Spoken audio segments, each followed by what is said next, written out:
Ja, wer weiter unsere Fahrradtour begleiten will, der kann uns auf Social Media suchen. Am Sonntag wird ein Event in Innsbruck stattfinden. Das ist unsere nächste große Veranstaltung. Und wir hoffen, dass Sie alle dieses Event eben als Inspiration nehmen konnten. Wir nehmen es auf jeden Fall für unsere Fahrradtour. Und nach den Abschlussworten von Enrico de Agostino möchten wir das Event dann von unserer Seite beenden. Dann übergebe ich Ihnen noch das Wort. Danke.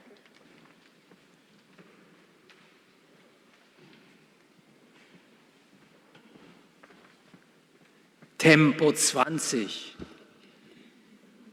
Also als Autofahrer in Rom kann ich euch versprechen, dass ich sehr, sehr froh wäre, wenn ich so schnell fahren konnte.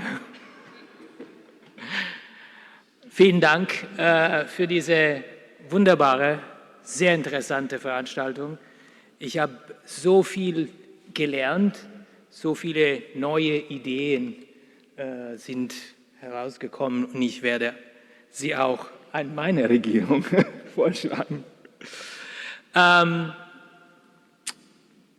But let me thank, as a resident of Munich, I want to thank the people of Munich for hosting me in such an eco-friendly environment.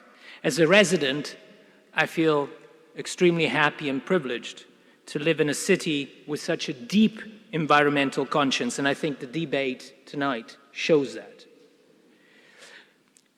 A city which has ubiquitous cycle paths and a beautiful river which supports grayling and trout, among other fantastic fish. Forgive me, I'm a fly fisherman. Clearly, the residents of Munich are doing a good job at keeping their city in good order.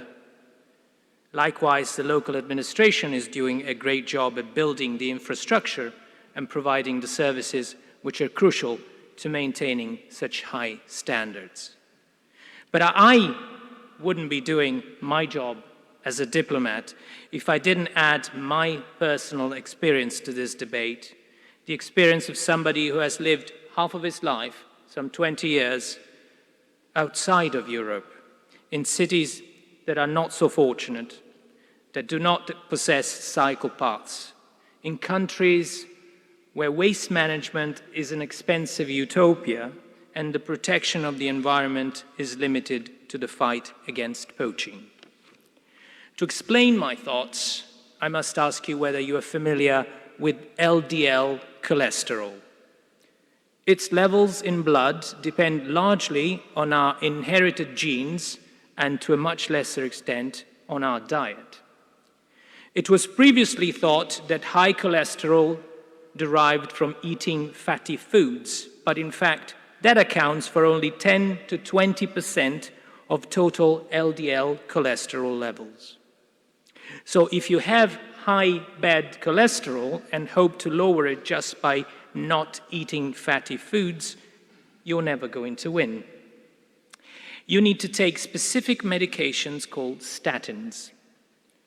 Which brings me to the war against global warming.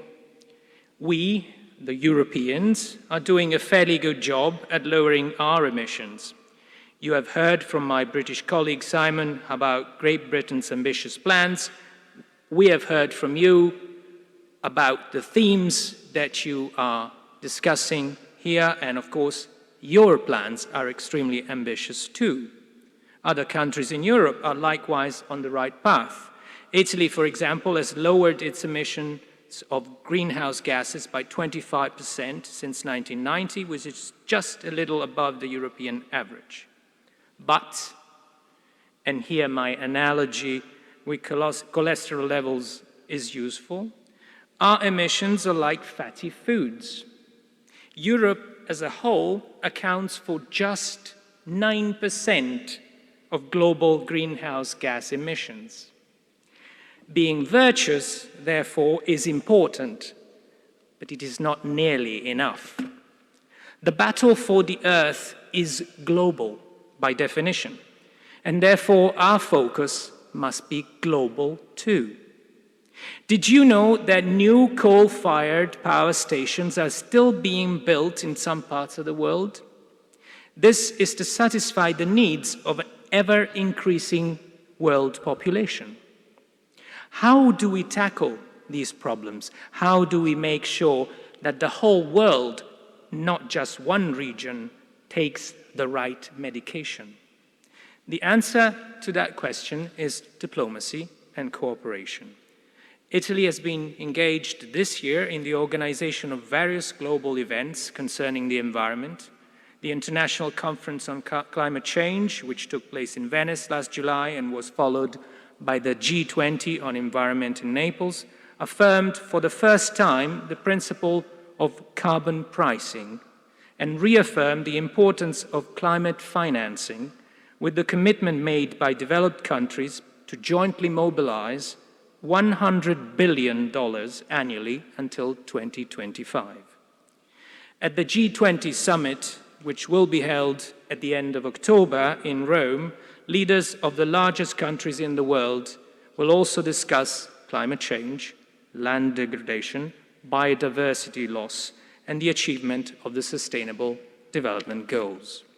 Finally, at the beginning of November, COP26 will be hosted and chaired by the UK in Glasgow in partnership with Italy, and will hopefully be successful in getting clear commitments from all participants. To summarize, we, and when I say we, I don't just mean Italy and the UK, but the whole of Europe, are making a huge effort to bring the world back onto the right path. But will it be enough? I don't know. But I do know that as long as we have young and enthusiastic people like you on our side, we can at least provide the right example for others to follow in the fight against climate change. Your initiative to ride across the Alps to the Youth Climate Summit in Milan is a source of inspiration for all of us, and also of a little preoccupation for me as I join you tomorrow for the first leg. Thank you very much. Let's ride.